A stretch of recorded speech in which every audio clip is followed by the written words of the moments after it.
ကောင်လေးတယောက်6ထက်မြောက်ကနေပြုတ်ကျသွားခဲ့တယ်အဲ့ဒီအချိန်မှာပဲဘယ်ကနေဘလို့ရောက်လာမှမသိတဲ့အမျိုးသမီးတယောက်က9ထက်မြောက်ကနေလန့်ခုန်ပြီးကောင်လေးကိုမြဲစွာဖမ်းထိန်လိုက်ပါတယ်နှစ်ယောက်သားလေးရဲ့မှာတရှိန်ထိုးကျဆင်းလာတာကိုကြည့်ပြီးဘေးကလူတွေကတော့ထိတ်လန့်တကြားအော်ဟစ်ရင်မျက်စိမိတ်ထားမိကြတယ်ဒါပေမဲ့လူတိုင်းထင်ထားသလိုမဖြစ်ပဲသူတို့နှစ်ယောက်လုံးမြေပြင်ပေါ်ကိုဘေးကင်းကင်းနဲ့ဆင်းသက်နိုင်ခဲ့ကြပါတယ်ကောင်လေးကတော့အသက်ဘေးကလွတ်မြောက်သွားခဲ့ပါပြီဒါပေမဲ့လူတွေကတော့အဲ့ဒီမျိုးသမီးကိုသူ့ရဲ့ကောင်းတယောက်လိုမမြင်ကြပဲမိစ္ဆာလို့တောင်စတင်ခေါ်ဝေါ်လာကြတယ်ဘလို့တာမန်လူသားမှဒီလောက်မြင့်တဲ့အမြင့်ကနေခုန်ချပြီးအရှအနာမရှိဘာမှမဖြစ်ပဲလမ်းလျှောက်မထွက်နိုင်ဘူးလို့သူတို့ကယူဆထားကြလို့ပါအမျိုးသမီးကတော့စိတ်မကောင်းဖြစ်ုံကလဲလို့ဘာမှမတတ်နိုင်ခဲ့ပါဘူးတကယ်တော့သူမကိုယ်တိုင်လဲသူမဟာဘသူလဲဆိုတာတေးသေးချာချာမသိခဲ့ပါဘူးလွန်ခဲ့တဲ့နှစ်ပေါင်းများစွာကသူမကိုလမ်းပေါ်မှာအဝိစားတစ်ထည်မှမပါပဲရှောက်သွားနေတာကိုတွေ့ရှိခဲ့တာပါအတိတ်မိနေပြီးဘယ်ကလာမှန်းလဲသူမကိုသူမမသိခဲ့ဘူးကံကောင်းထောက်မစွာနဲ့ကျင်နာတက်တဲ့ရဲရရှိတူကသူမကိုတွေ့ရှိခဲ့ပြီးခေါ်ယူဆောင်ရှောက်ခဲ့ပါတယ်သူနဲ့သူ့ဇနီးကသူမကိုအန်နာလို့အမိပေးပြီးတမီးရင်တယောက်လိုချစ်ချစ်ခင်ခင်ပြုစုပြောထောင်ခဲ့ကြတယ်သူမရဲ့အတိတ်အကြောင်းကိုလည်းတခါမှမမေးမြန်းခဲ့ကြပါဘူးဘဝမှာပထမဆုံးအကြိမ်ဖြစ်မိသားစုရဲ့နှွေးထွေးမှုကိုအန်နာခံစားခဲ့ရပါတယ်ဒါပေမဲ့အဲ့ဒီပျော်ရွှင်မှုတွေကကြာရှည်မခံခဲ့ပါဘူးကြောင်းပြောင်းပြီးတဲ့နောက်မှာအန်နာဟာဆာမလိုက်နိုင်ပဲအခက်အခဲတွေကြုံတွေ့ခဲ့ရတယ်သူမကညံသိမ့်မကောင်းသလိုမွေးစားသမီးဖြစ်မှန်းလဲလူတိုင်းကသိနေကြတာကြောင့်နိုင်ကျင့်ခံရဖို့အလွယ်ကူဆုံးပြတ်မှတ်ဖြစ်လာခဲ့ပါတယ်အတန်းဖော်တွေကသူမကိုအမြဲနှိမ့်ဆက်ကြပြီးတခါကဆိုရင်သူမရဲ့ဆံမင်းတွေပေါ်မှာတင်ခဲတွေတုပ်လိမ့်ပြီးအဆက်ခွဲခဲ့ကြတယ်အန်နာကမြဘလို့ပြန်ခုခံရမလဲတော့မသိရှာပါဘူးတော်ကြတော့ဆိုတဲ့အတန်နဲ့အတူအေရင်ထွက်လာခဲ့ပါတယ်သူကအနိုင်ကျင့်တာကိုအလုံးမုန်းတီးသူမို့အန်နာဘက်ကနေရဲရဲဝံ့ဝံ့မမမမရက်တီပေးခဲ့တယ်ဒါပေမဲ့သူမမျှော်လင့်ထားတဲ့အရာတစ်ခုဖြစ်လာတာကတော့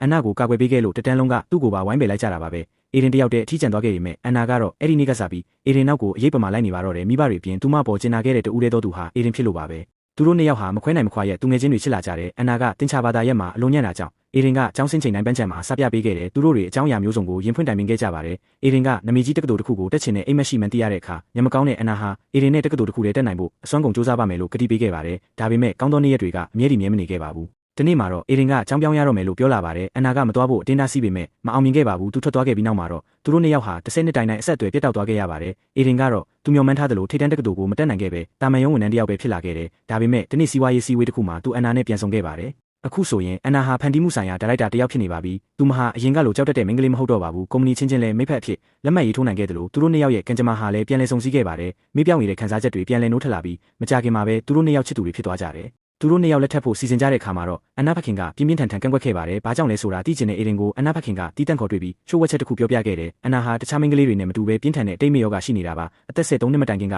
အမတ်တရဆိုတာသူ့မမလုံးဝမရှိသလိုနောက်တစ်ချိန်မှာလည်းအရာအလုံးကိုပြန်မိသွားနိုင်တယ်လို့ဆရာဝန်တွေကသတိပေးထားပါတယ်။အေရင်ကိုစိတ်ဆင်းရဲမှဆိုးလို့တားမိခဲ့တာဖြစ်ပေမဲ့အေရင်ကတော့ဂယုမဆိုင်ပဲအန်နာနဲ့တိတ်တဆိတ်လက်ထပ်လိုက်ပါတယ်။သူတို့နှစ်ယောက်အခန်းချင်းလေးတစ်ခုမှာရိုးရိုးရှင်းရှင်းပဲအိမ်ထောင်ပြုခဲ့ကြတယ်။မင်္ဂလာဝတ်စုံမရှိဂတိတစ္ဆာပြုပွဲတွေမလုပ်ခဲ့ရပေမဲ့သူတို့ဟာအလွန်ပျော်ရွှင်ခဲ့ကြပါတယ်။ဒီနေ့မှာတော့အေရင်ရဲ့လက်ပေါ်ကအမာယွန်းနှစ်ခုကိုအန်နာသတိထားမိသွားတယ်။အေရင်ကသူ့အသက်73နှစ်တုန်းကပင်လယ်ကမ်းဆက်ကြောက်ဆောင်တွေကြားမှာပိတ်မိနေတဲ့ကြောင်လေးတစ်ကောင်ကိုကယ်တင်ရင်းရခဲ့တဲ့အမာယွန်းတွေဖြစ်ကြောင်းရှင်းပြခဲ့ရတယ်။ကြောင်လေးကသူ့ကိုကုပ်ပြီးထွက်ပြေးသွားခဲ့တာပါ။အန်နာဟာဘာမှပြန်မပြောဘဲအေရင်ကိုသာတင်းတင်းကြပ်ကြပ်ဖတ်ထားခဲ့ပါတယ်။အဲ့ဒီနောက်ပိုင်းကစပြီးအန်နာရဲ့ခန္ဓာကိုယ်မှာထူးဆန်းတဲ့အပြောင်းလဲတွေဖြစ်လာပါတယ်။လက်တွေတုံရင်လာပြီးပစ္စည်းတွေမကင်နိုင်တော့တာဆံပင်တွေအလိမ့်လိုက်ကျွတ်ထွက်လာတာနဲ့မှတ်ညံတွေပိုဆိုးလာတာမျိုးတွေပေါ့။သူမအမြဲဝတ်ထားတဲ့လက်စွပ်တောင်ပျောက်ဆုံးသွားခဲ့ပါတယ်။အိမ်ထဲမှာလည်းထူးဆန်းတဲ့အရာတွေဖြစ်လာတယ်မွေးထားတဲ့ငါးလေးတွေကတရက်တကောင်ပျောက်သွားသလိုကျမ်းပြင်ပေါ်မှာလည်းအန်နာရဲ့ဆံပင်တွေပြန့်ကျဲနေတတ်ပါတယ်အန်နာကဖုံးကွယ်ဖို့ကြိုးစားခဲ့ရမယ်နောက်ဆုံးမှာတော့အေရင်တိသွားခဲ့ပါတယ်အန်နာတယောက်တည်းကြောက်စရာကောင်းတဲ့ရှိုးဝှက်ချက်တစ်ခုကိုဖုံးကွယ်ထားခဲ့မှန်းသူမသိခဲ့ပါဘူး